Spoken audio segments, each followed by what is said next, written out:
Let's take a look at the tail of the tape as we get set for tonight's first bout of the evening between Zorrilla and Madiyev. Zorrilla, 27 years of age. Madiyev, 28 years of age. You see the weigh-in at 139.6 for both. Zorrilla has rehydrated to 150 pounds, and Madiyev 150.4. A little bit of different circumstances, Sean, because where we were worrying about whether boxers were warmed up, these are very comfortable temperatures to be fighting outside. Comfortable temperatures, but we were worried about some rain. I don't think we're going to get it. And with that being said, the fight has begun. Zorrilla with 2 first-round knockouts in his career, 11 knockouts in 14 professional bouts. Madiyev has 1 first-round knockout, but that came in his 3rd pro fight back in 2015. You see the experience of both of these guys. They're both being patient, and they're both working their styles, imposing his will. Zorrilla comes out fresh, but then he gets attacked, and it's the same attack it's been since the very first round. You got a guy who's tedious like that, and he's just on you. He's going to break you down physically and mentally. Look at his legs. Big right hand right there by Madiyev. Look at Zorrilla's legs. His legs aren't the same. He's not moving the same or punching the same.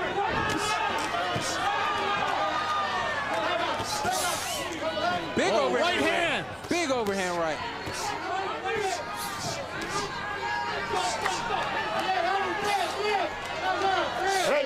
Break. No.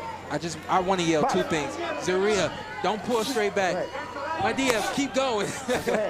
This is a great fight, and both guys are doing what they have to do to win this fight. 10 seconds. Scheduled for 10. No knockdowns in the fight.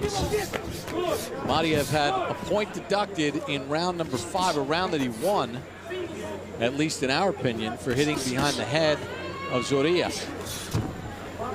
He was winning that round. I'm not an official judge, so I did something really quirky with that round that nobody will appreciate me for, but it is what it is. I think that Zorrilla is still ahead on the scorecards because of the early rounds, but Madiyev, and because of that round, point was taken. Fight getting close. Watch your head. Each hook that he throws is getting closer. Watch your head. Okay, break. Listen, watch your head.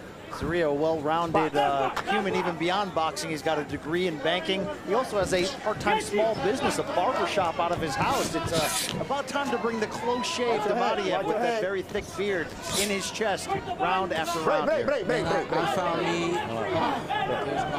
And he's going to get another point deducted. Go to the neutral corner. Time.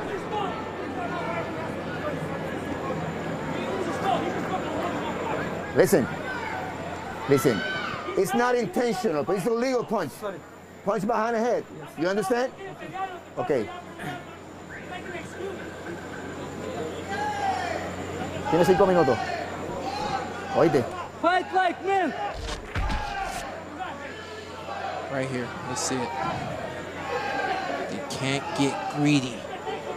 You cannot get greedy. You cannot go to someone's backyard and step over the line.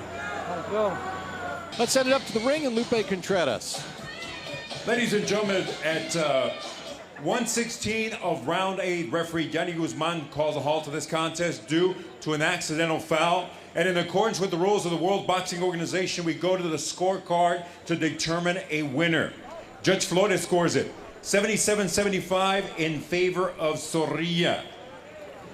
Judge Weisfeld scores it 76-73 in favor of Madiyev. Oh, wow. And Judge Martinez scores about 77-74 in favor of the winner by way of technical decision. And now, WBO, NABO champion from Puerto Rico, La Zorra Zorrilla.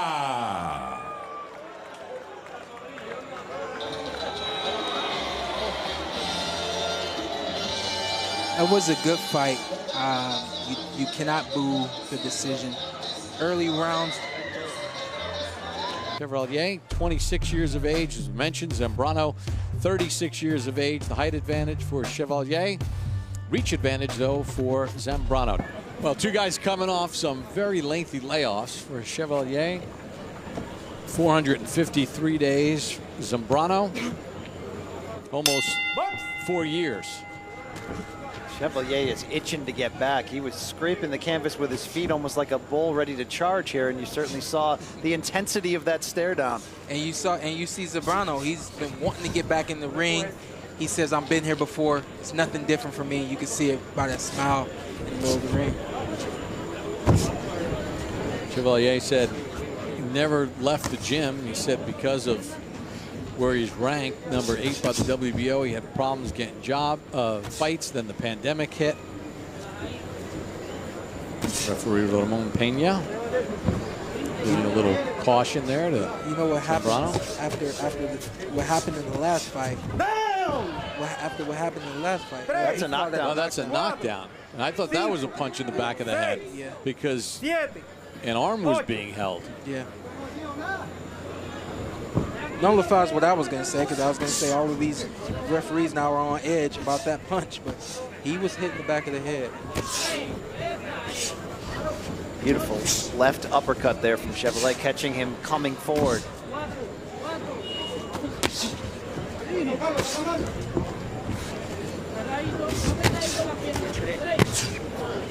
This kid, Chevalier, he sounds heavy-handed.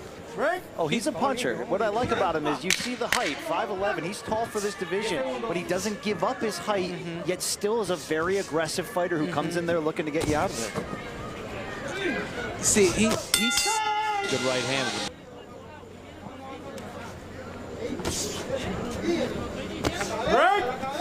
Break, cabeza arriba, ambos, cabeza arriba.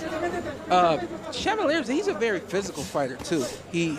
I'm not saying he's not fighting on the inside, but he knows how to work his way through the clinches, and he knows how to rough up Zambrano, and then he lands a great right hand from the outside right there. Oh, good left to the body and then a left to the head sends Zambrano down. 3, 4, 5, 6, 7. The left hook to the body started it. ¿Está bien? That, unlike the first round, was a real knockdown. Can he survive?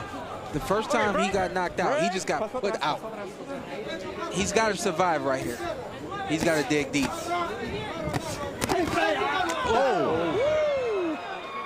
Blistering shot to the midsection sends Zambrano down again. He's going to have no business getting up from that one. That's the real deal right there. He's not getting up. 8, 9, 10. Boom. Wow. Yes, sir.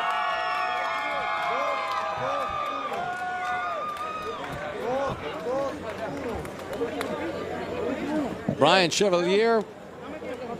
This is a fighter to watch. Yeah. I was unaware. He's big. He fights big. He's a little bit cocky. We love the stare down, the intensity in the beginning. And as we mentioned throughout this fight, has an out punch, a real money shot there with that left hook. Beautiful performance. I said he's thumping in there, isn't he? You can hear it, and right there, great body shot. Boom, boom. Yes, sir. He got his attention with the body shot, and then he came right up to the head, and it just put him off balance. This is beautiful boxing right here. Look, boom, both sides, and then great body shot, great body work. Yeah, there was a right to the body and then the left placed perfectly. And he's turning with them too. He was throwing right hooks, and as Zambrano was moving that way, he was turning with him and then walked him into the hook to the body, the left hook to the body. Completes the count of 10 with an official time of 2 minutes, 21 seconds of round number 3. Your winner, by way of KO, Bryan El Chari Chevalier. From El Gimnasio, Felix Pagan Pintor, Guaynabo City. Boxing is back in Puerto Rico. This is Ring City, USA. Anyone, anytime, anywhere.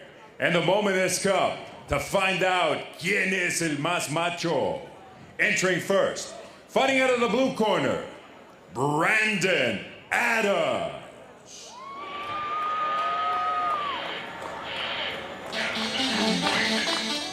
Brandon Adams, 8-1 with 8 knockouts in his last 9 fights, near that 154-pound limit.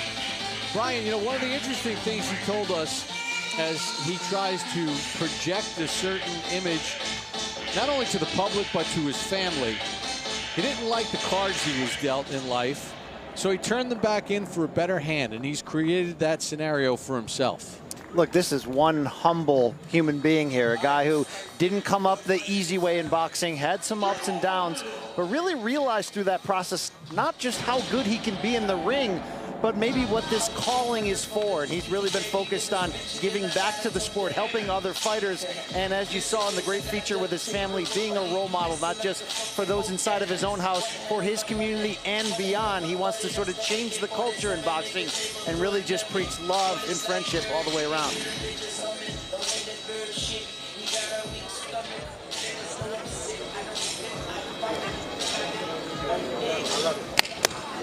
Adams, how are you? Across the ring, in the red corner, Serhii Bohachuk. Serhii Bohachuk, 25 years of age. Sean, he's never been past 6 rounds. He said it's not an issue. He's gotten in enough work, but he certainly is stepping up in class tonight. Stepping up in class, I stepped up. My first 10-round fight, I never done 10. My first 12 round, never done 12. It's a part of the process, and he's about to go through it today. However, he's going through it against the toughest competitor that he's been in the ring with so far.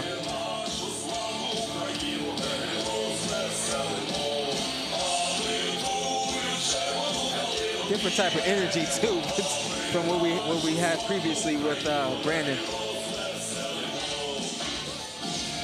Serhii Bohachuk, born in the Ukraine. Does have an infectious smile, though. Yeah, for sure. There's a real fun side to this guy. He may be called El Flaco, but his trainer Manny Robles says we call him easy around the camp, because anything they ask him to do, any challenges ahead of him, he says, yeah, easy, no problem. Yeah, just like that. Yeah, easy. Yes, sir. Bohachuk, 25 years of age, and you see he's got the decided height advantage at 6 foot compared to Adams' 5'9", but it's not something that will deter Adams. Bohachuk with the reach advantage as well. Take a close look at how fast Bohachuk starts. One thing that Adam said ahead of this was, you start fast against me, I'm going to make you pay. Sean, I want to ask you this. Brandon Adams' trainer is the legendary Dub Huntley, who is 80 years of age because of COVID-19, didn't make the trip. He's got Chris Camacho as his lead trainer. Is that a factor tonight? I'm not sure how much of a factor it is. I don't know Dub, what, you know, how he works during a fight. I know that he has a supreme background. But I got a feeling that he brought Brandon brought the guys down here that he's comfortable with, that he feels can help him get the victory tonight. And early on, exactly what I expected, at least, Bohachuk to walk straight forward. That thumping right hand after the jab, right there on Brandon Adams.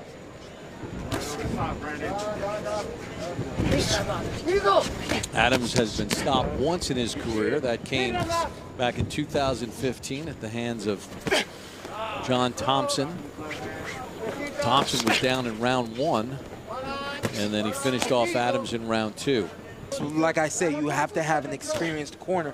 An experienced corner knows how to get to the ref and tell them exactly what's going on so that they can look out for it. But yelling at the ref, refs don't like to be yelled at. So the more you yell at him, the more he's going to ignore you.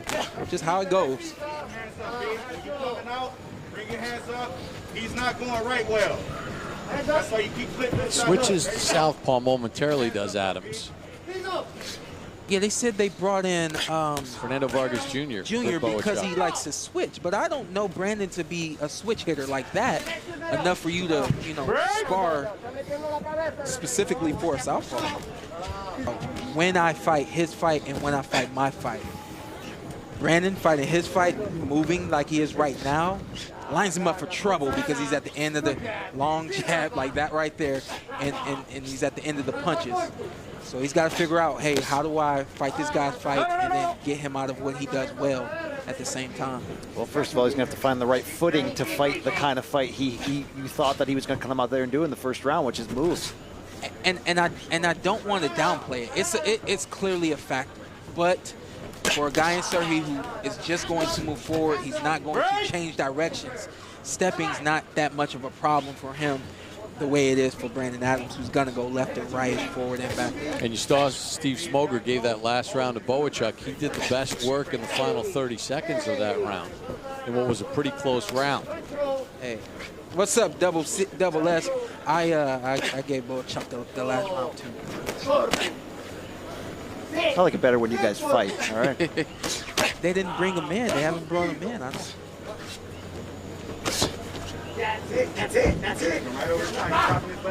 For Brandon, the fight's got to be about timing at this point. Like that right there. Time him coming in.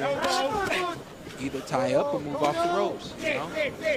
You have to look at it from a judge's perspective, though. While Adams is landing a clean counter shot here and there, is he active enough considering how well Bohachuk's cutting off the ring and really dictating the terms here? With the Olympic program, and he's got a lot of professional champions and of course was in the corner of Andy Ruiz, one of the greatest upsets in heavyweight history against Anthony Joshua. Yeah, so the questions I was asking Manny, I just wanted to make it clear, like, this guy's got experience, and given the opportunity, he'll show it, and he's showing it through Serhii Bohachuk right now. Adams with some decent defense there to get away from those shots. He does land a hook to the body, but he gets countered right back. Box. And Robles and Serhii over there. Just keep working. Keep doing what you're doing. It wasn't working early. I'm going to say that. It was not working early because Brandon had his number early. He knew exactly what he wanted to do. But Serhii is blue collar. He's going to wear you down. He's going to clock in and go to work. He's not going to complain. Not going to look for ways out or anything like that. He's going to do exactly what he's doing right now. Keep stalking, keep walking. Well, you got to give him a reason to stop stalking, and then that's something that hasn't happened in a while for Brandon Adams. And you wonder, Sean, it's round 8 of 10 here. Are we getting into that territory where we need some drama out of Adams to make sure he's in this fight? Absolutely, you need some drama from Adams. Because I think, if anything, he's shown weakness to the judges with his movement. You know, a lot of judges, when you're moving and a guy is fighting and coming at you, judges honor that. And then I think the other thing too, with the complaining, he's shown that, you know, he's not all about the fight game. You know, and with a guy like Serhii, you got to be willing to fight and fight. And I can keep saying fight until the fight's over. That's how long you got to be willing to fight. Good left hand to the chest there by Bohachuk. Adams has never scored a knockout past the 7th round. And with the way this fight is going, at least on Steve Smoger's scorecard and mine as well, he's going to need one to win. And let me say this, because I'm not against a guy who can box and can move. I love it, and it's a part of my game. But when you're boxing, you're moving, but you're still getting hit. You have to be flawless in these moments where you're on your toes and moving. You got to be flawless. The guy can't touch you. He can't get close to you, because that gives if he does, that gives the influence to the judges that he's doing what he wants to do and he's winning. Yeah, so there was movement, but within that movement by Adams, he got tagged a bunch of times. Dumping. Bohachuk's so good at cutting off this ring. You know, a staple of, let's say, champions like the great Gennady Golovkin of Kazakhstan, just knowing how to control you, corner you. And let's talk about this. Bohachuk hadn't been past 6. Counter left hand there by Adams. Good hook. He's going for it. Here he comes. He's going for it. Cannot. Oh! Left hand drops Bohachuk. 3, 4, 5, 6, 7, 8, 9. And it's going to be stopped. Wow. Yeah, that got me up out of my seat. That got me up out of my seat. Whoa. dare I say, a left hook from hell. That was a thing of beauty in there. He is so light on his feet right now, and working and working and working. He was on his way, so he was. Watch this hook. That got Bohachuk wobbly, and then watch this left hand And the coming cannons. We're gonna get it slow. Serhii was still there. He knew what to do, but his hand was down. Right hand down.